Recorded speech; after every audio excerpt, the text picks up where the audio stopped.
Hello, this is WordPress Holder, the Ukrainian guy who will help you to fix your website.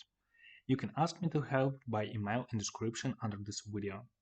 Before we start, don't forget to subscribe and click like.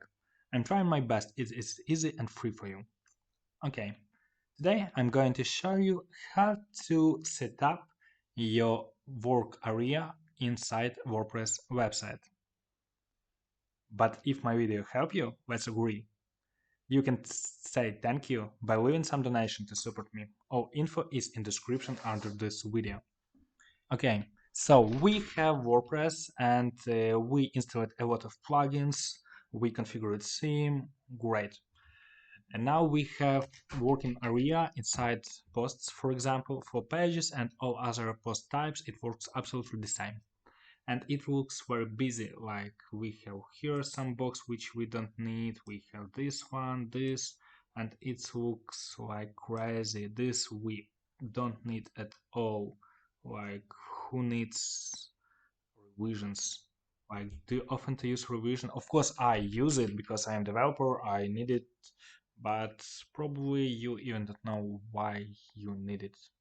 So how to remove this and make this work area looks beautiful. Go to scroll to top of the page and click screen options.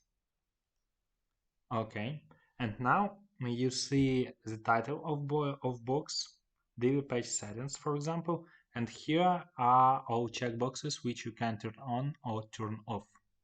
So here is our div page settings. Let's search for it.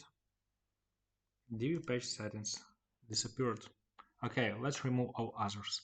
So revisions we don't need, trackbacks we don't need, discussions, comments, author, format I don't need, WP Rocket I don't need. So let's check what's left. Tags I don't need too, category, and SEO.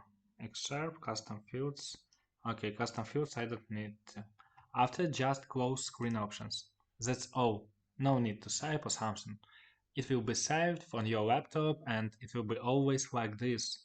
Look at this beautiful clear work zone. Like nothing which you don't need. Like, isn't it better? Like Slack, you should be here. By the way, you can drag and drop it. So I think it looks much better for you, isn't it? Okay, I hope my video helped you and I hope you really subscribe and like this video. Have a good day, have a good business, have a good luck, have a good life, have a great day. Thank you for watching. Goodbye. Bye bye.